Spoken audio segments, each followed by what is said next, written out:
আমি একটি হাদিসের প্রেমে পড়েছি।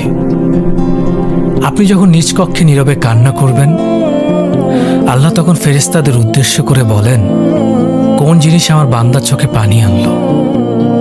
ফেরেশতাগণ বলেন, আপনার বান্দা সুখে নেই, আপনার বান্দা অনেকদিন হাসেনি। এই বলে ফেরেশতাগণ কান্না করতে থাকেন এবং আল্লাহকে বলেন, হে আমার রব, আপনি জানেন আপনার এই বান্দার হৃদয়ে কি রয়েছে, অতএব আপনি তার জন্য সবকিছু সহজ করে দিন। আল্লাহ বলেন, আমার এই বান্দা জীবন থেকে এমন কিছু হারিয়ে ফেলেছে যা সে অধিক ভালোবেসেছিল। অতএব আল্লাহ বলেন, আমি শপথ করছি, আমার এই বান্দা তার জীবন থেকে যা হারিয়েছে তার চেয়ে উত্তম জিনিস আমি তার জীবনে এনে দেব, যা দেখে দুনিয়া ও আখিরাতের সবাই বিস্মিত হবে। সুবহানাল্লাহ।